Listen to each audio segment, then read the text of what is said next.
While many Battlefield games chase modern warfare, Battlefield 1 transported me to a forgotten era where history's most brutal technological transformation unfolded. Imagine a world where cavalry charges meet mechanical warfare, where a soldier might ride a horse alongside a tank or defend a trench line wearing a gas mask while artillery thunders in the distance. This isn't just another shooter, it's a time machine that drops you into the most pivotal moment of advanced warfare. Putting on your gas mask as enemies charge with bayonets creates a visceral experience that no other multiplayer game has ever captured for me.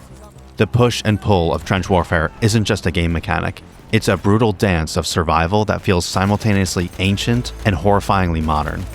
The introduction of the operations mode wasn't just a gameplay innovation either, it was a storytelling revolution. Battles that progress across European and Middle Eastern fronts transform multiplayer from a simple shooting gallery into a living, breathing historical narrative. Each match becomes more than just a competition. It becomes a way to understand the complex human drama of the Great War. Battlefield 1 exists in a unique historical zone, not the well-trodden ground of World War II, but at the precise moment when old world warfare collided violently with industrial age technology. This clash of ages creates a gameplay experience that is simultaneously familiar and utterly foreign. My name is Paul, this is Load and Behold, and let's talk about one of the most unique multiplayer shooters ever created. We're surrounded! We have to hold this line! Battlefield 1's campaign shattered every expectation. Instead of a linear narrative following a single hero, the game presents an anthology that becomes a kaleidoscope of human experiences across the Great War's global battlefield.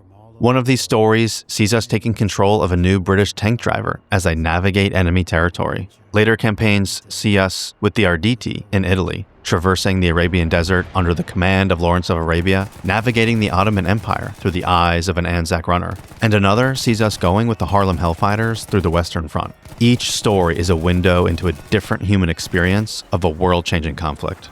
World War I wasn't just a military conflict, though. It was a global earthquake that reshaped human civilization. The war dismantled entire social structures and birthed new nations.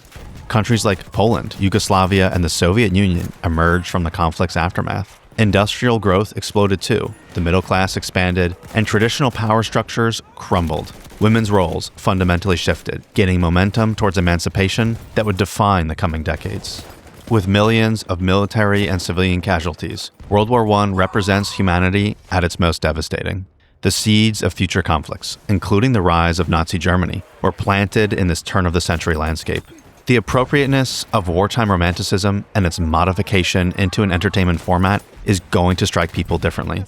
But for myself, I can definitely say since playing Battlefield 1, I've watched documentaries on the Great War, listened to podcasts, scoured YouTube and Wikipedia to learn all I could because I felt an obligation to know and understand this time in history.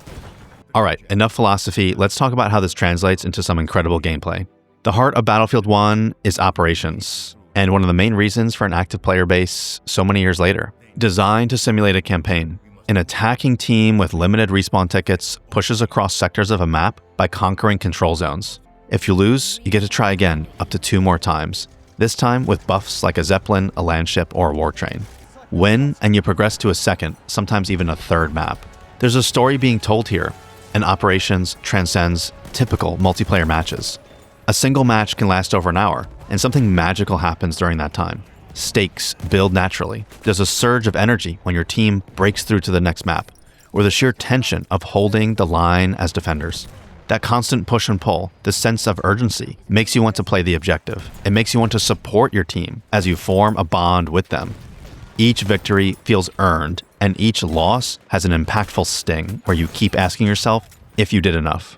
The map design amplifies this tension perfectly. Vast stretches of no man's land, punctuated by clusters of buildings, intricate trench systems, and hidden bunkers. Suddenly, every grenade becomes a strategic decision. Smoke becomes a lifeline for advancing troops. Gas and fire become tools for clearing out tight spaces. Class diversity adds another layer of complexity. A single medic can keep an entire team alive. The support class can fuel a line of snipers. Each role becomes critical, and each player is a crucial piece of a larger narrative. Of course, familiar game modes remain, with Conquest seeing a large number of active players too. But other unique game modes like shock operations, front lines, and war pigeons are not often populated. One word of advice though, if you are trying to find a match, try not to join a DICE official server or use the quick join function. Instead, go to the server browser, pick a few empty slot options as well as full, select operations, conquest, or try your luck with a different game mode, then sort by ping. This will show you populated servers that wouldn't appear normally.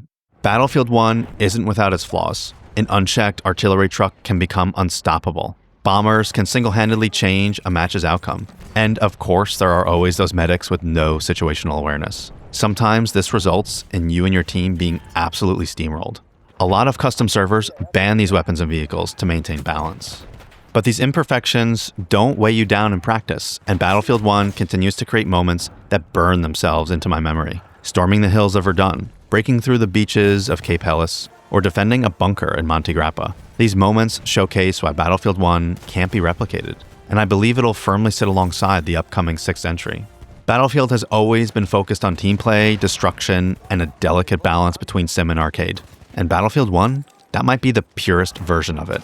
Battlefield 6 will bring something new, there's no question, and I'll definitely be playing it. But even if it's great, I don't think it'll replace Battlefield 1, because Battlefield 1 is a time capsule, capturing a forgotten chapter in history and preserving a moment in game design we may never see again. Nearly a decade later, it's still worth opening. Like and subscribe if you can. Thanks for watching.